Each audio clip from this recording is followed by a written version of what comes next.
ready? Ready when you are. Okay, awesome. So good morning, Vision Serve Alliance and friends who have joined us today. Thank you for being with us. Welcome to the second installment of our Executive Pathway series, designed for chief executives, board members, and other members of your leadership team. It's my pleasure to introduce Mark Brewer, President and CEO of the Central Florida Foundation, which he joined in 2000. Many of you will recognize Mark because he presented at both Vision Serve Alliance conferences we conducted in Orlando and in Winter Park, and his presentations always received rave reviews from our members. He's worked with hundreds of individuals, families, and corporations to establish philanthropy plans, endowments, funding strategies, and planned gifts. More than 100 regional nonprofit boards, including Lighthouse Central Florida and Lighthouse Works, have enlisted Mark's assistance through the foundation with strategic and scenario planning initiatives that included the use of endowed investments to sustain their organizations. He's a well-known national speaker on the independent sector.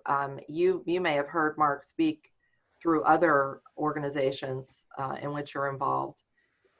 He is one of the most valuable leaders we have, not just in Orlando and Florida, but across the country in this sector. I look to his leadership on many fronts.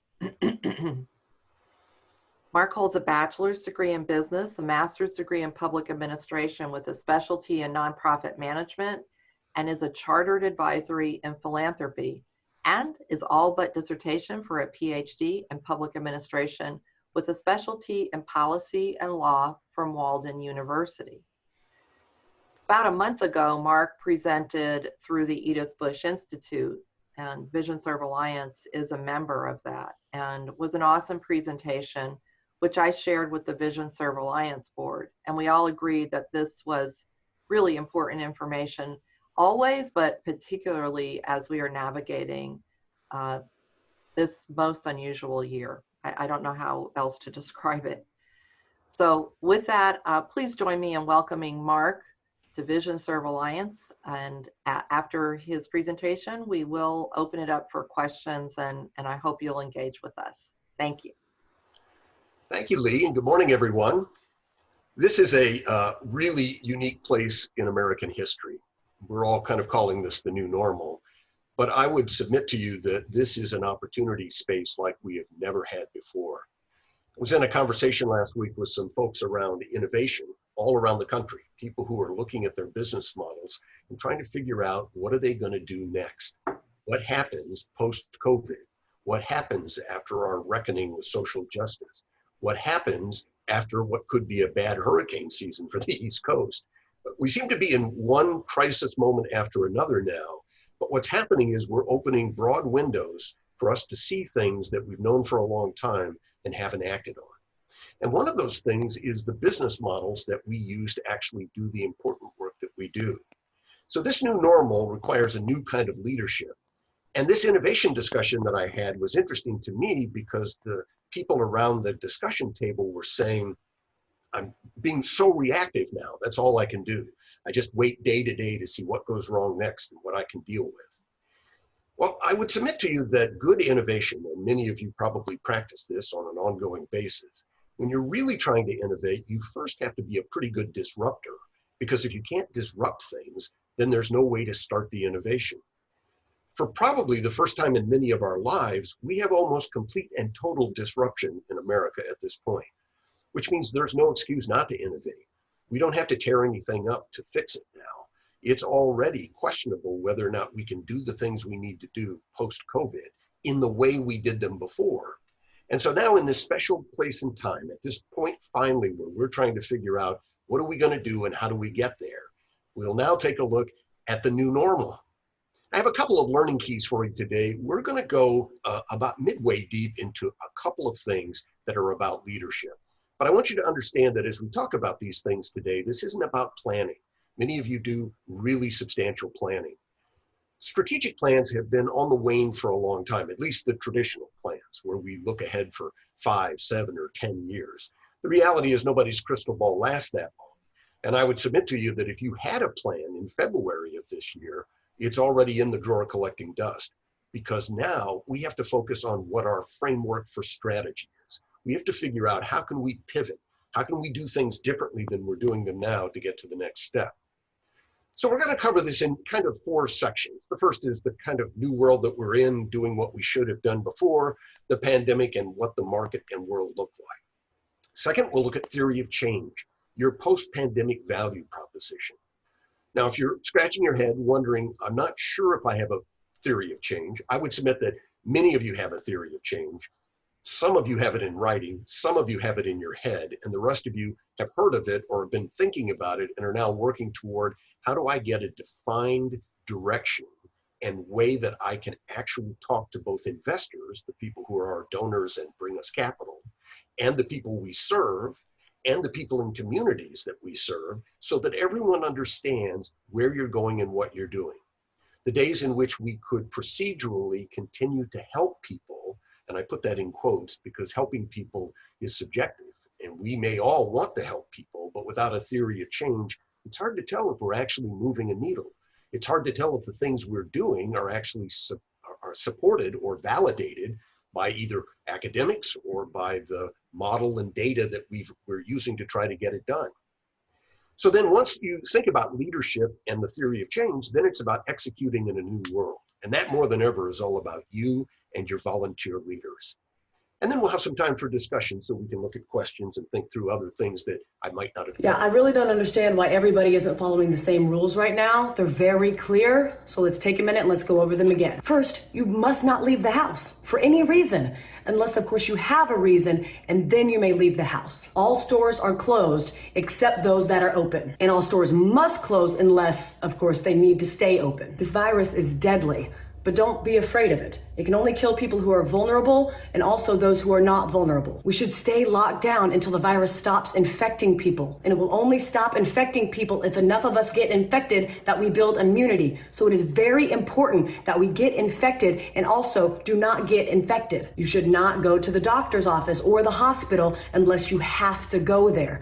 Unless, of course, you are too sick to go there. This virus has no effect on children except for those children in which it affects. The virus remains active on different surfaces for 2 hours or 4 hours or 6 hours, but in most cases it's days and not hours, and it needs a damp environment or a cold environment that is warm and dry in the air, unless the air is plastic. Schools are closed, so you need to homeschool your children unless you can send them to school because you are not home. If you are at home, you can school your children using various portals and online classrooms unless you have poor internet, more than one child, only one computer, or you are working from home. Baking cakes can be considered math, science, or art. If you are home educating, you can include household chores within their education curriculum. And if you are home educating, you may start drinking at approximately 10 a.m. every day. If you are not home educating children, you may also start drinking at approximately 10 a.m. Masks are useless at protecting you against the virus, but you still need to wear one because it can save lives. And in some cases, it may even be mandatory, but also maybe not. You must not go to work,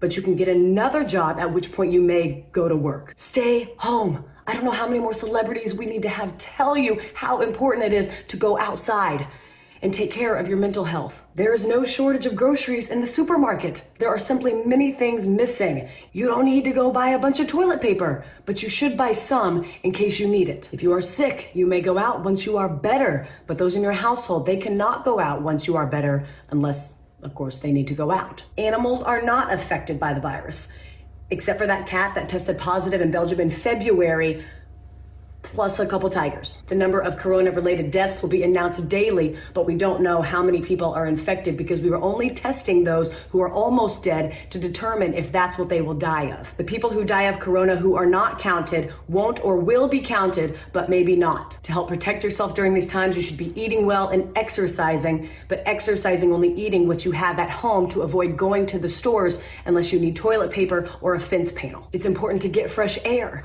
but don't go to parks, but do go walk in other places. Just don't sit down unless you are old or pregnant But if you do sit down, don't sit for too long. Unless you are old and you are pregnant, in which case you need to sit down. But if you do sit down, don't eat unless you've had a long walk, which you are allowed to do if you are old or pregnant, except for times in which you aren't. Don't visit old people.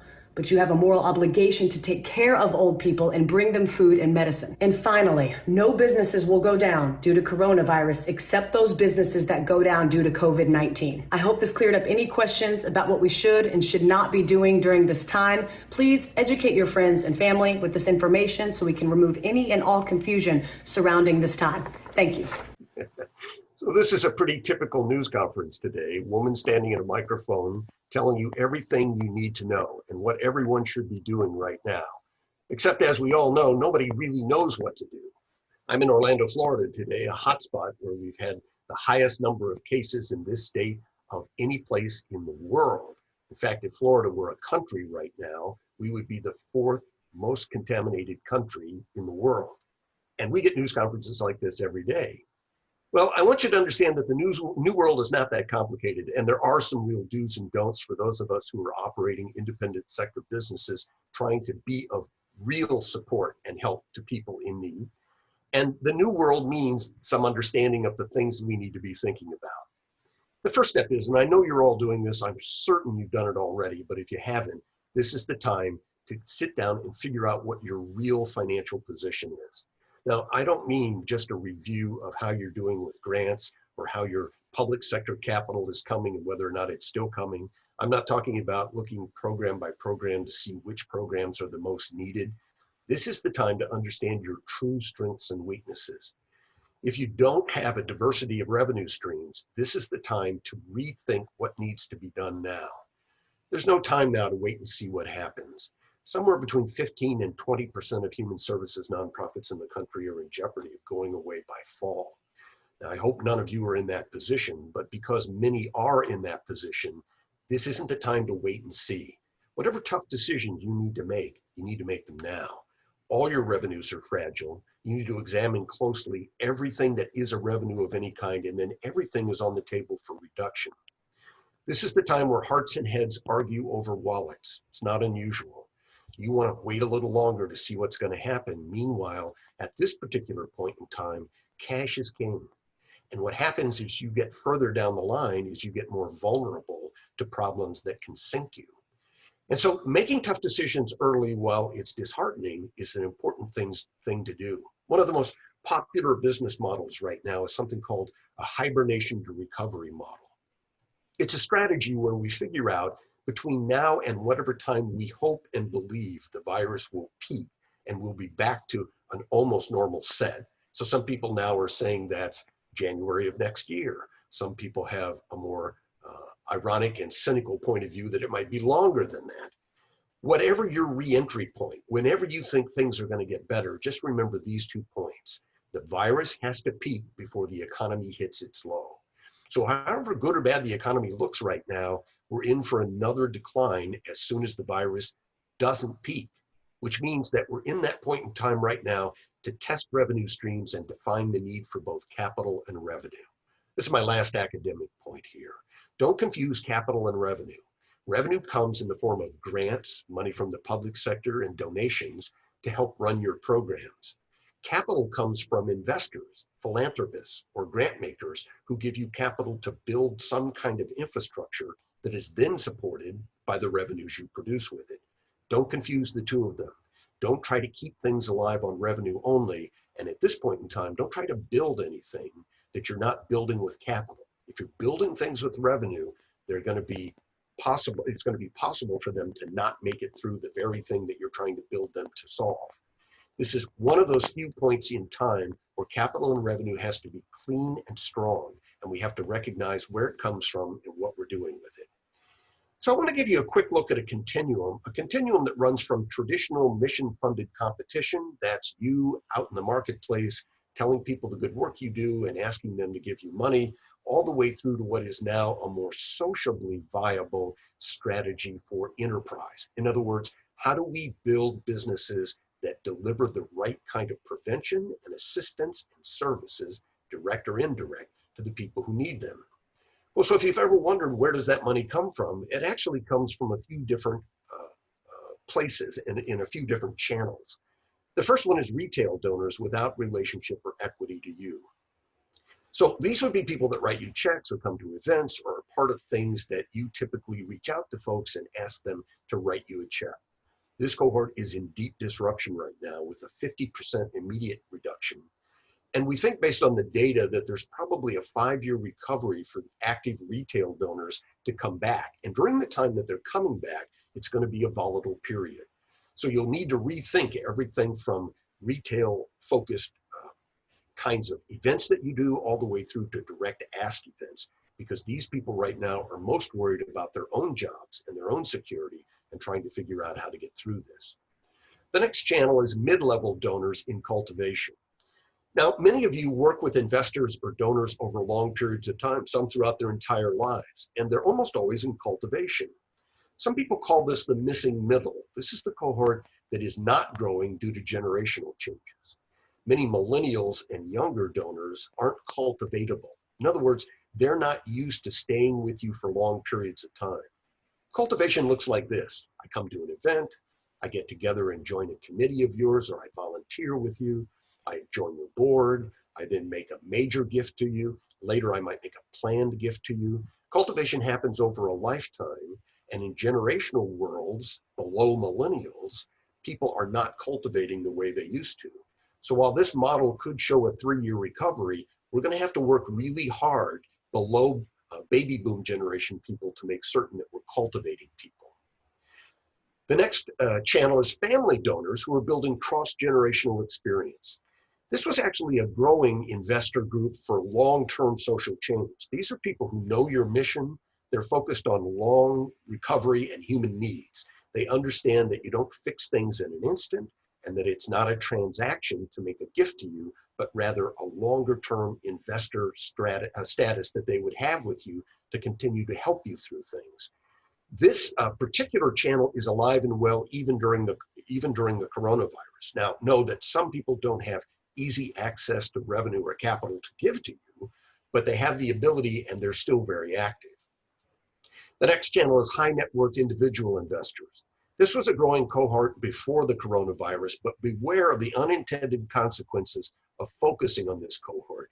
Most of the models right now are showing an 18-month recovery for this. Again, high net worth people are usually cash poor. They have assets, and those assets are in volatile jeopardy right now based on how they're invested. So many of them are stepping back. They're going into hibernation with a recovery strategy later on. And last and not least are long-term investors with equity in you or your social change. This is the new cultivation for all generations. It's families and their second generation and third generation who need to be engaged with your positive social change. They need to understand your theory of change. What you see in this continuum of different channels of people who give is a move from the traditional mission-funded competition where everyone's competing to show their mission is more important to one that's moved by value-driven social outcomes. And I think what you'll see post-coronavirus is more and more people are looking at the larger level of what you do and why it's important to the community and what comes back. So I don't want to depress you, but the real tough times are still ahead. While we've been wrestling with all of the various issues that have come along in the last 3 months, the economy has been pretty dramatically damaged. And so if 15% of nonprofits could go out of business beginning this summer, and another 17% of your donors' businesses could be in jeopardy as we figure out whether this is a V recovery, a U recovery, or a W recovery. And not to get too economic with you here, but we're in a V recovery now. The stock market declined and now it's rebounding. But what hasn't rebounded is jobs, and what hasn't rebounded is travel, and what hasn't rebounded are main drivers of the economy that we're now waiting to see will they come back. And if they come back and then decline again, that's a W recovery. I share all that with you because right now is not the time to spend reserve dollars on your mission. Now that may sound counterintuitive and crazy to you. You're serving people who have needs, and if you now are in a position where you don't have the money to provide the services you usually do, but you have some reserve, you would naturally think I should spend that reserve on that mission piece, on those programs. Well, I'm not telling you never to do that, but I am saying to you that your reserve is primarily there to keep you in business, to protect the infrastructure, to make certain that you don't lose resources that once lost can't be reattained, or you don't lose resources that once they're lost, you may never be able to get again. Never spend your reserve on mission. Hold it. It's your savings account against making sure you can stay in business, even if you have to hibernate to do that.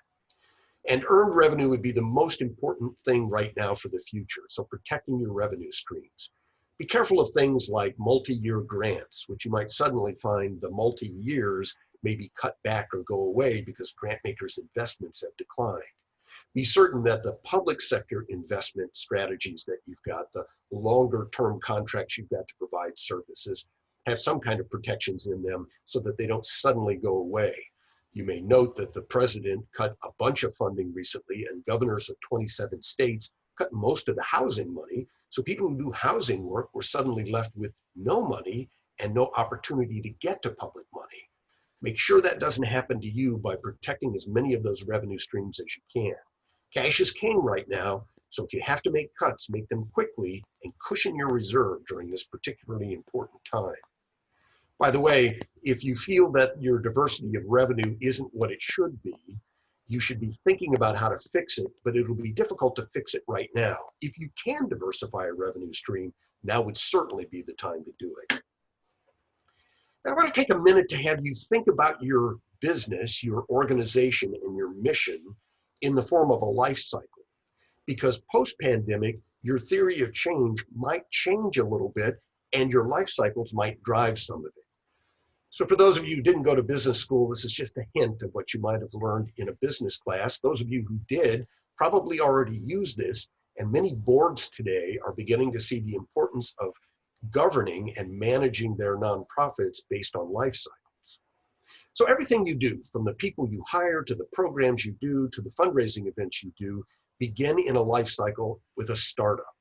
And if you think of it like just a curve, an upwardly flowing curve, it starts at ground zero, and then you move into a growth mode. These are programs that grow, they attract more people, then you move into adolescence, you're serving more people, you find other funding streams, other revenue streams, and then eventually these programs go into maturity, where they then flatten out and they keep doing what they've always done. But when you get to maturity, that's a yellow light, that's a warning that if you don't re-affect the start of a new life cycle for that program, what will happen is eventually it will stagnate and will shut down. That's the end of the life cycle. And so what good boards of directors and volunteer leaders know is that it's better for us to control these life cycles than to have them control us.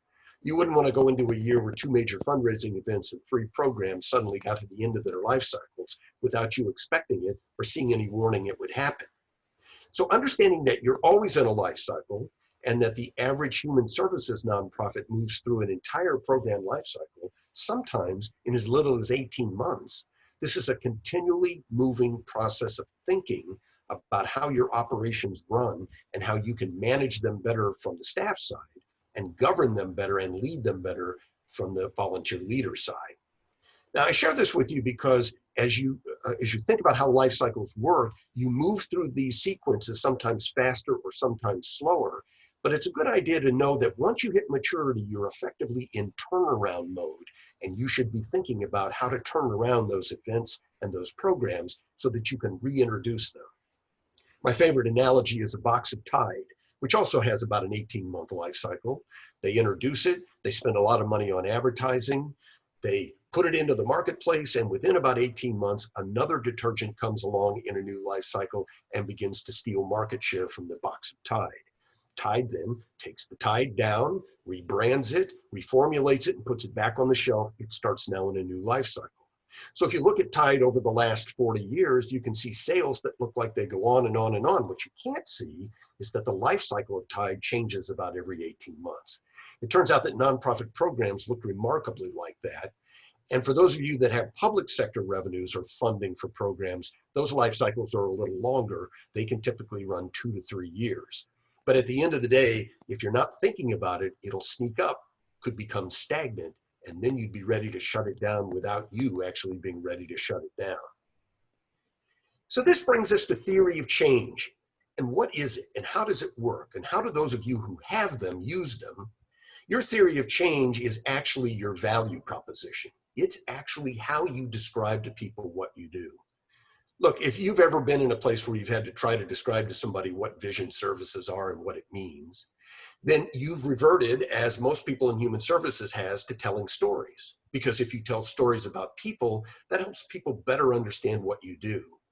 What that doesn't do is help people understand the broader value proposition and the importance of your organization in the entire community, both to your mission-focused people, but also to the people in the community who don't know the impact that a vision issue has on their business, on their family, or on the environment that they live in. Understanding that everything you do actually builds into something bigger requires you to have a theory of change. Now, just for the record, your theory of change isn't your strategic plan. I did that just to wake you up. All of you have logic models and strategic plans that you've put together at one point or another, and they're usually complicated. They involve a lot of metrics, they involve a lot of steps, and they involve years at a time.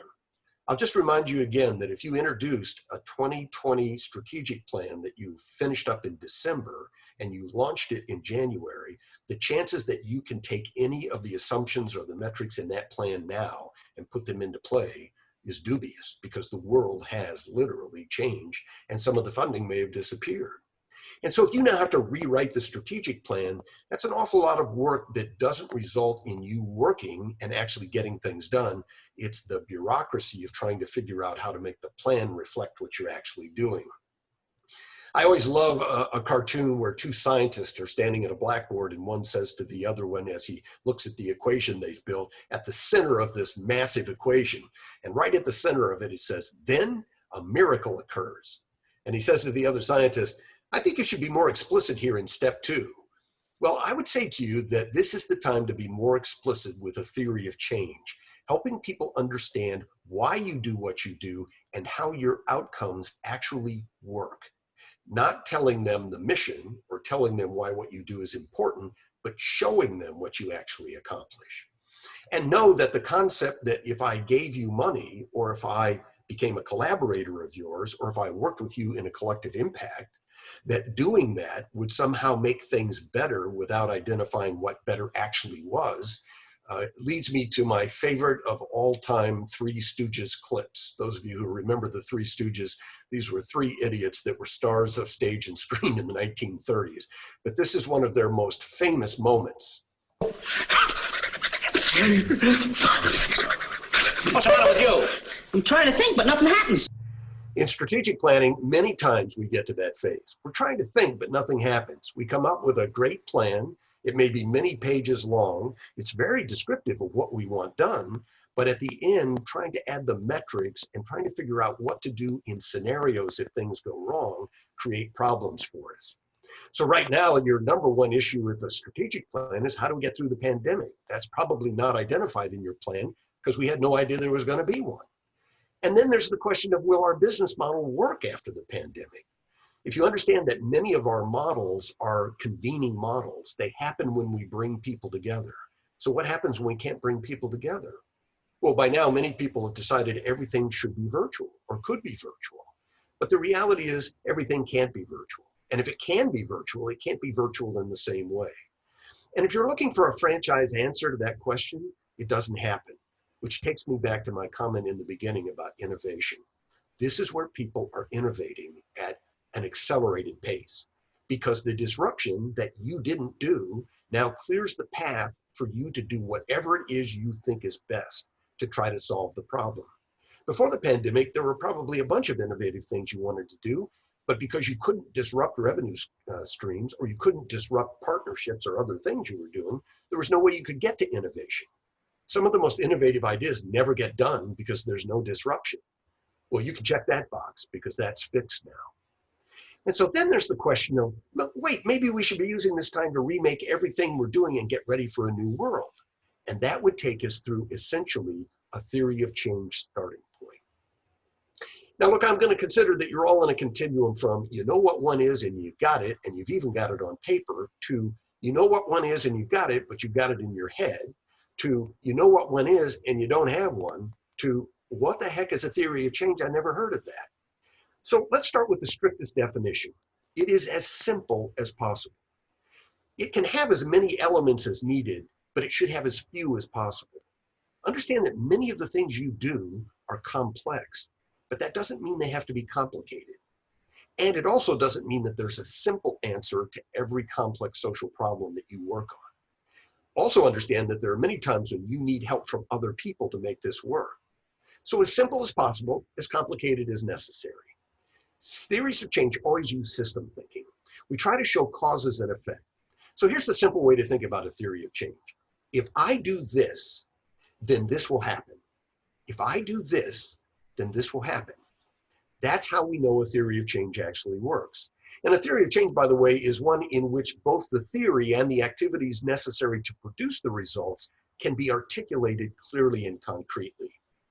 If your theory of change or your strategic plan is 42 pages, you can rest assured that people probably won't even read the executive summary.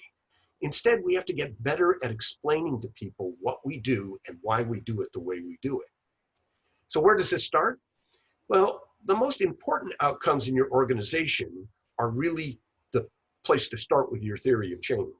So if you know where you're going and you can measure the outcomes, then the question is, where are we now? And then the question is this big enough? Now, this may seem strange to you. In a time like this, where we're all meeting all of the disasters that we have to meet on a daily basis, thinking that maybe what we're doing should be bigger, but that's part of innovation. This may be the time to ask questions like, should we be doing this at all? Are we doing the right things? What gives us the reason to be doing this business? And this is a point to ask the question, do you know the difference between indicators and metrics? And can you communicate in indicators instead of metrics? Now, I know this sounds counterintuitive, and every public sector entity that ever gave you a grant asked you for metrics. They want to know exactly how many and how much and how long, and do they meet the criteria, and is there some kind of impact chart that you can use to show what's happened? But when we're working on big things, we're typically looking to move a needle, and we're looking for indication that we're trending forward, because much of what you do can't be fixed or ended or stopped. And so indicators are more valuable in looking at trends than metrics are. And then your volunteer leaders, are they capable of driving positive social change in a crisis? Are your volunteer leaders right now anxious to try to figure out these issues? Or are they hiding? Are they scared? No right or wrong there, but understand that this is the time when we want our boards of directors. And I would suggest you stop calling your board of directors a board of directors. I hope your board isn't bored. I hope they're excited and innovatively challenged right now. But volunteer leaders in a community are what drive people to get things done.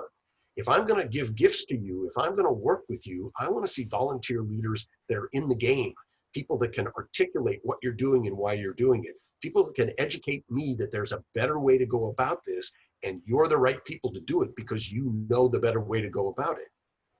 So how does this theory of change work, and why do we need one? Well, I told you it should be simple.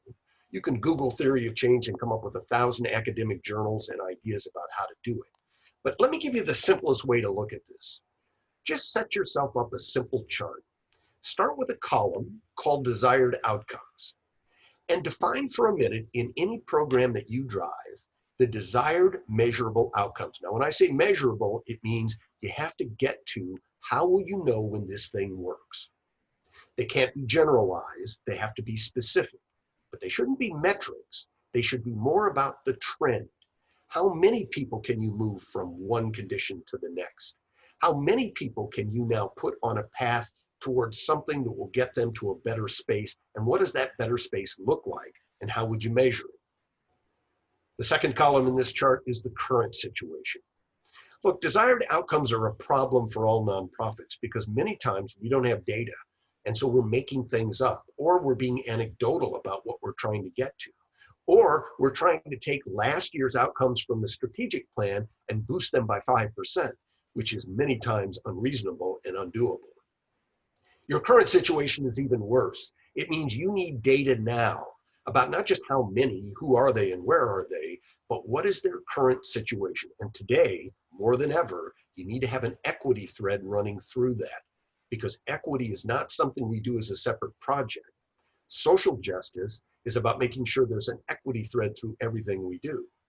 So if you have some data around your desired outcomes in a program, and you've got the current situation and it's data driven, you can see it, you now have a bubble. And that bubble is the difference between the way things are now and what your desired outcomes are.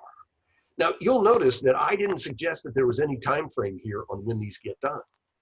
But there is a general knowledge that theory of change works best with 3-year horizons.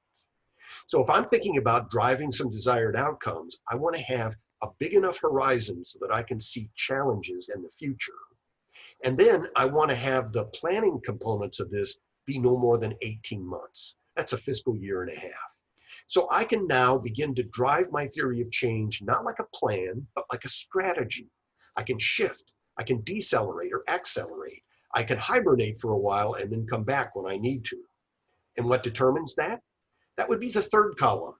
This is where we define all of our enabling factors and our barriers. Look, there are things you do because you're the only one who can do them. You're the one who should be doing them. You have the knowledge and skill to do it. But there are things you're doing that you may not be the right one to do. If your enabling factor is that you're the one that should be doing it, or the resources you have, or the skilled staff you have, or the geography you cover, or your volunteer leader's capability of actually driving complex social change, okay, those are all enabling factors. That's a good thing. But if there are barriers there, things that when you look at it, you go, well, we'd have to raise $1 million before we could even start this. Or this would be a great idea, except we need help from an organization that doesn't exist in our community. Then these are barriers. And so the exercise in this column is to determine, are the enabling factors enabling you to get from the current situation to the desired outcome? Or are these barriers? And if they're barriers, are there barriers we can step around and or ignore? Or are there barriers that are literally brick walls? Once you've quantified that, it tells you whether or not your desired outcomes are too big or too far away, and it tells you how far your current situation actually is from those outcomes, and gives you some understanding what you may have to do in order to make your theory of change get to where you go. Now, look, if you're used to driving the kind of metric-driven plans, then column 4 will make you feel a little better about the theory of change. This is where your processes and activities go. So if I have the current situation defined by data, I've defined our enabling factors and I can see how they actually drive toward the desired outcomes. I see some barriers, but some of them we can literally just jaunt around without any trouble. And 2 of them we can quash, and we know what we have to do to get that done. Then our processes and activities lead us to the desired outcomes. And then finally, it's a good idea to look at long-term outcomes. Let's assume we get this done, we get it done right. And now we move this to a point where we can see 3 more years down the line, and these desired outcomes become longer-term outcomes. This is how we typically work, although we don't like to admit it. Everyone wants to talk transactionally, but we're in a long, complicated process of trying to solve problems for people that aren't easily or transactionally solved. Now look, if you want to see what an organizational theory of change looks like, I took the names out of this one, but this is literally a children's services nonprofit that works with foster kids. And they've taken a look at the current situation. This is their first draft. And at the desired outcomes. You don't care about their processes and activities because that wouldn't relate to you. But they've taken a look at their barriers and they've taken a look at their enabling factors. And in the processes and outcomes, they've addressed each one of them. What we can do about it, or this is a stopping point, or these are things we can step around. And then they've looked at long-range outcomes. You can take a look at this later, but it'll give you a simplified starting demonstration of what theory of change might look like. Now look, you have to validate your theory of change. So once you put this down, or if you're thinking to yourself, wait, I can't dream this up out of whole cloth, where do I start? Well, the first validation you probably use all the time. It's called academic validation. Go to Google Scholar, find out who's validated your theory of change. If you do this, then this will happen. So you assume. So find some people who've done in-depth research around it and written papers around how if you do this, this will happen. That becomes the academic validation for the theory of change you're building. You can also have experience validation, and many of you have this. You've been doing this program for 10 years or more. Every time you do this, this happens, and you have the data, the long time data to validate if you do this, then this will happen. That's experience validation. Or some of you steal models from each other, which is a valid thing to do. You borrow a model from someplace else, you re-engineer it to work in your mission or for your community, and then you use the data that you brought over with it and the data you collect as you launch it, you put those two together, and that validates your theory of change. This is a validated model. Just know that relevancy comes from a valid theory of change, and without a relative theory of change, without a valid theory of change, your relevancy in your community becomes questionable. Now look, you all have strong brand presence. You've been doing what you do for a long time. You're go-to organizations for this specific mission space. So your brand will live on, but your brand begins to tarnish after a while. And what we're seeing more and more is that younger generations of people are asking why we aren't accelerating through change in things that we've been stewarding for many years. And they're asking the question, are there other or better ways to get this done? Now, as the population asks this question, then your funders start to ask this question. And so this is a good time to think like a startup, especially during the pandemic. Speaking of a startup, if you're just starting up, if you're a for-profit or nonprofit business just getting started, expanding your impact and reach requires drivers of scale. And this is a model for scaling entrepreneurial impact, but it involves staffing, communications, alliance building, lobbying, because there's some policy in this that you'll have to address. There's earnings generation. Can you replicate the things you're doing? The stimulating of market forces. You notice that's not marketing. It's not called going out and telling people about your mission. It's stimulating market forces that will drive people to work with you. This SCALERS model, called the Scalers model, is one that startups always start with. So as you start thinking about your theory of change, look into these buckets and see where you are now and what that looks like. Now look, if you put all this together, then you have to execute your theory of change, and there's a role for leadership here. This is many times where the mission side of all of our brains come together, and we remember Bobby Kennedy, and we ask ourselves, we're looking at things to do, why aren't we dreaming of things that never were and asking why not? Why aren't we actually driving social change? And so you have to have a theory of change post-pandemic to do this, because you can't be looking for rescue funding. That's a reaction. Strategic alliance and M&A activity is expected to increase this summer and accelerate through the end of the year. Funders want to rescue resources.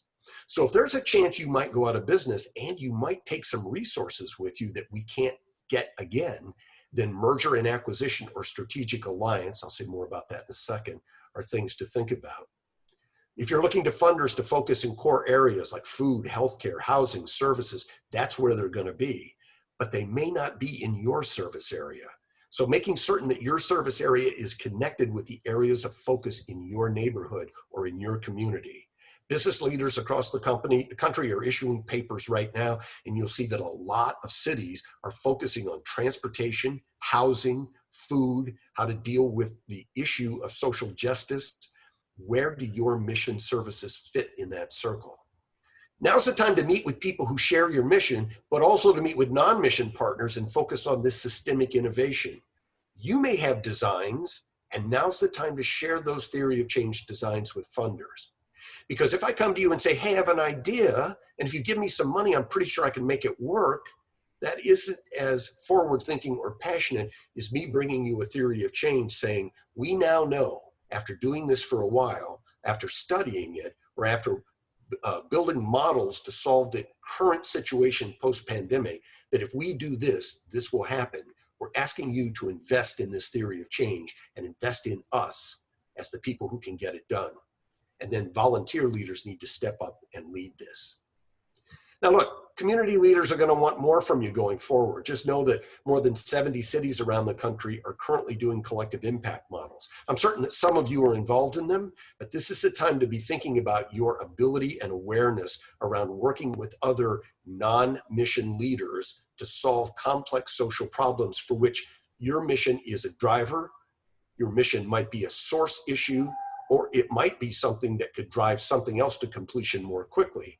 Becoming the expert on cross-issue analysis and data is really important right now. And then explaining how the focus of your work impacts economic development, education, and at-risk populations. Don't get into an identity war with at-risk populations. This happens a lot where people who represent at-risk populations try to compete to see that their at-risk population looks like it has bigger need than the other at-risk populations. Right now, people are in the streets around America, and there's a space here for us to deal with all at-risk populations. But we have to do it as a greater good and a wholer whole, and not begin to pull apart things that are happening. Black leaders across America are now at the attention space on stage, but as they go deeper into the things that are the source problems for the social justice reckoning that they're bringing us, they recognize there are many components of that, including your mission, that can play a role in that space. So last but not least here, become a frequent guest on other people's influential stages. Make certain that when people are talking about these things in your community, that you're represented in those discussions so that you can bring a point of view. And then get that strategic plan out and think about it along the lines of the theory of change. And think big and wide.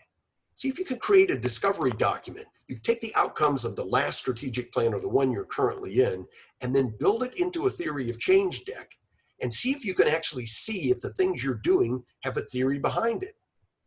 I just want you to know that the future is actually very bright right now. If you think of this pandemic and the rest of this mess as a forest fire and you respond to it that way, it's burning out underbrush, it's taking away and disrupting things that were holding us back anyway.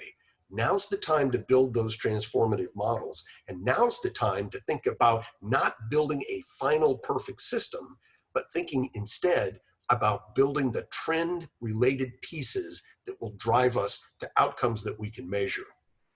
I'll just tell you that history shows this opportunity. From 1917 to 1930, we went through a time just like this, after a world war and during a great economic crisis. And at that time, many of the nonprofits, including nonprofits in your sector space, were built to try to solve complex problems.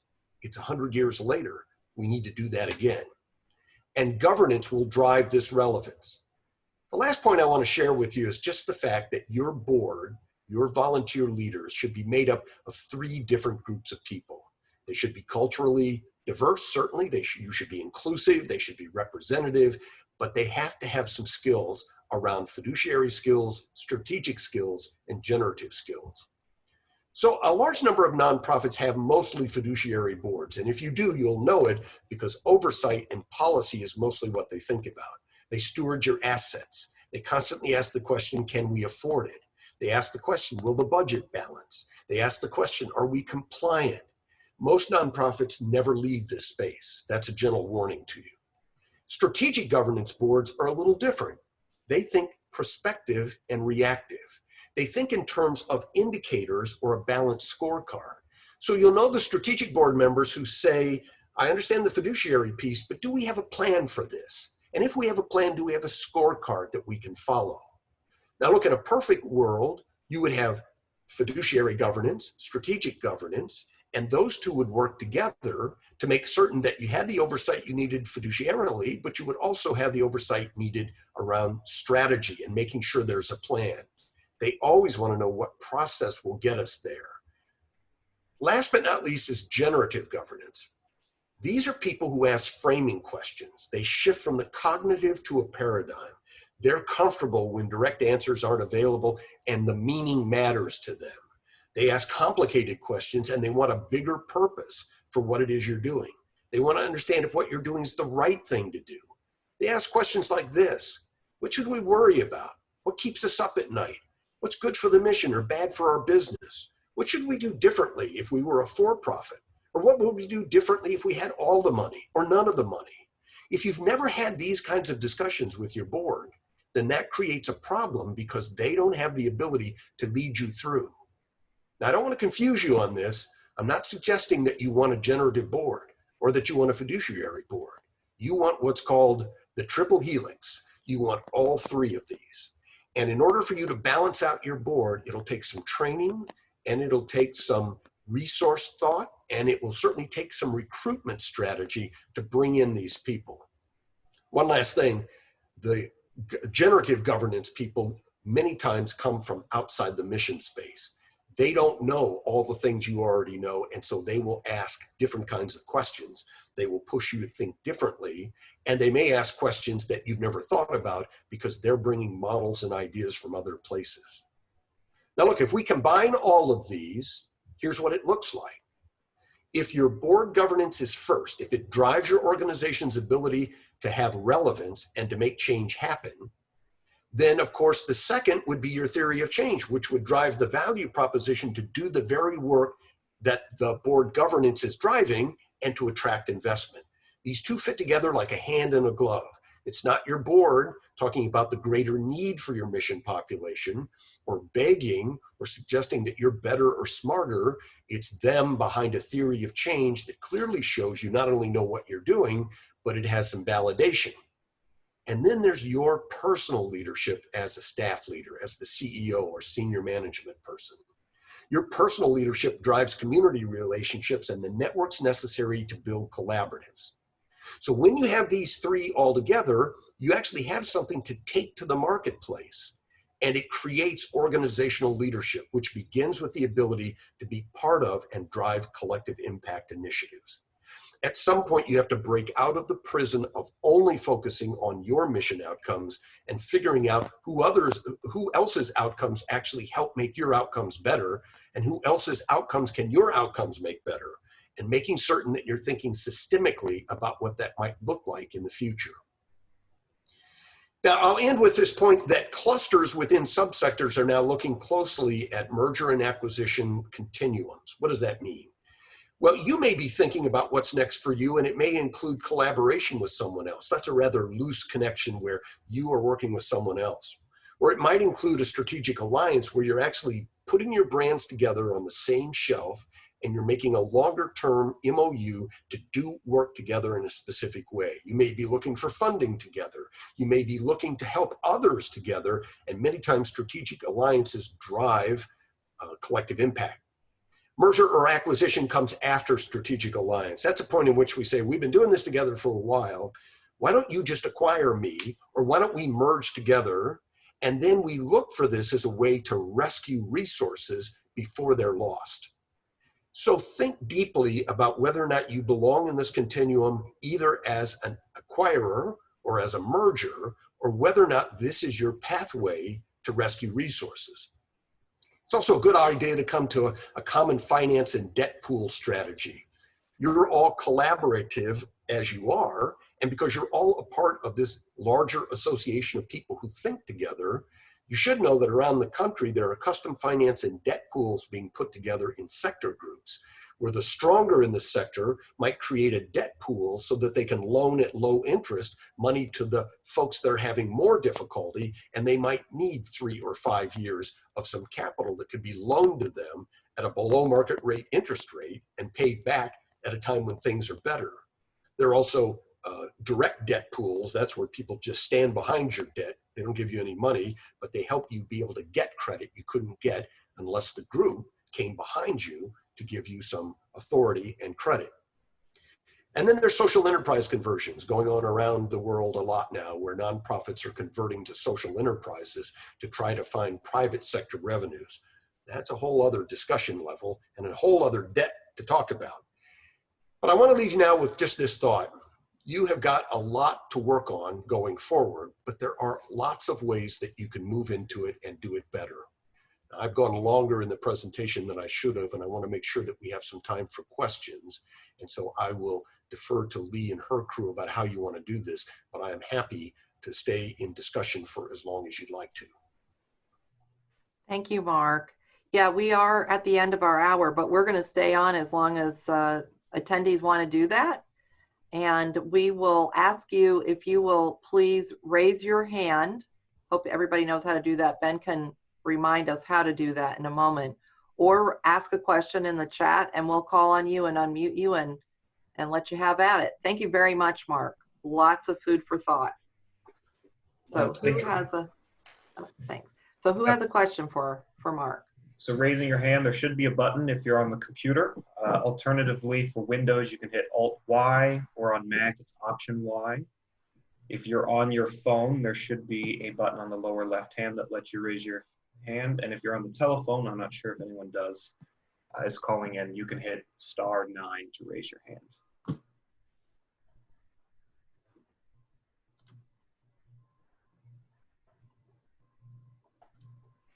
So Mark, Ben, do you see those? Are you gonna call on folks? Yes, yes. So Okay. it should give you a prompt to unmute yourself and be able to talk. So Michelle, and I'm gonna butcher your last name, I'm so sorry. Jean-Tenon? Pretty close. Can you hear me? Yes. Great. Mark, early in the, or well, midway in the discussion, when you were talking about the 5 different columns, desired outcomes, current situation, you used a phrase called equity thread. I have not heard that before. Would you define that for me? Yeah, I think I was talking about the equity thread that runs through all of the things you do in a theory of change. I think all of us right now have been in a lot of discussions around social justice and equity, because that's the thing that has the attention of the world with people in the streets. And I would just warn you that those discussions are gonna run into a wall here shortly, because the difference between talking about it and actively doing something about it is the difference between having a strategy and having an ongoing discussion where you try to recognize the identity of all the people who feel that they need recognition.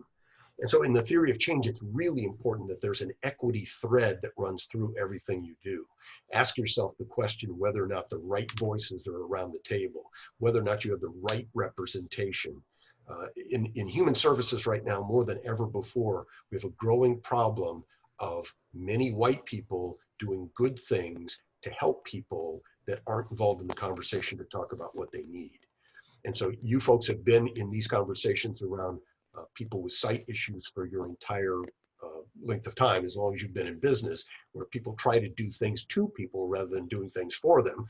And so that equity thread is really just about remembering that your equity thread will be thicker now than it was before. It means making sure that you have the right people from the community in those discussions.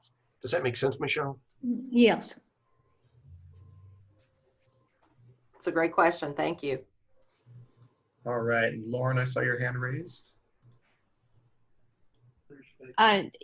Yeah, I actually took my hand down, but this is Lauren Branch. I'm the CEO at New View, Oklahoma. And so, Mark, it's a great presentation and a lot of information. So my question is really more self-serving, and wanted to know if you do these sessions for organizations outside of Florida. So, you know, thinking that this would be a really great conversation to have with our board at this particular point in time.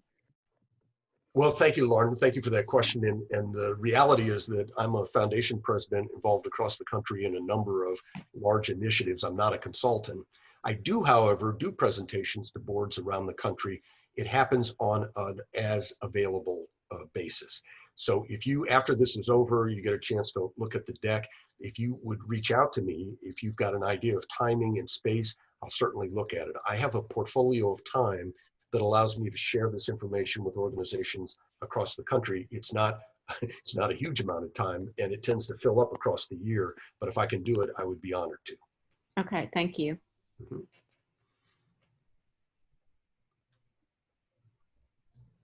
I do want to remind all participants this was recorded and it will be available on the Google Drive here in a little bit.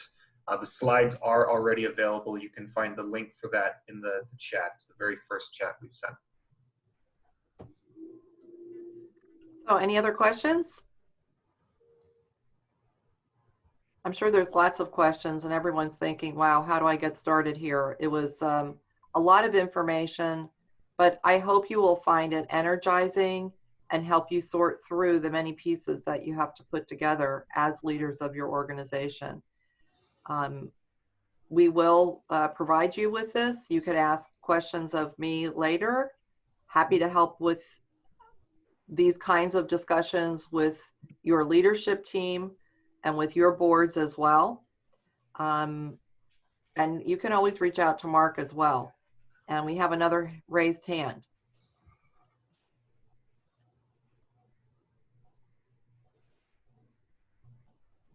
Yes, Pete, I just gave you the ability to unmute yourself.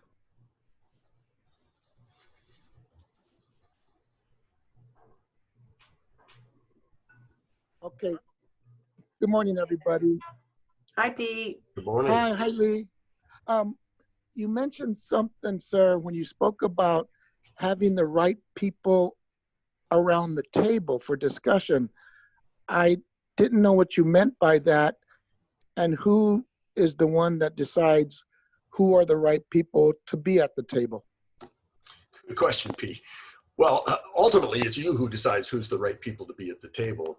Now that we're in national equity recognition discussions, what you'll find is that people who don't have seats at tables are now more than ever saying, you know, everyone's doing a bunch of planning, but they're not including me. Or you're finding that people have seats at tables, but they don't have a voice. And so this ultimately, you have to make this decision, but it's a good idea now, probably more than ever, to make sure that you are reflective of the community that you live in. In other words, the work that you do is culturally connected and culturally competent, not just for sight impaired people, but for the rest of the community who might be around those tables in discussion, or who might have family members who feel they haven't had access to these programs, or they haven't had the ability to have conversation around what their family members need or what they personally need.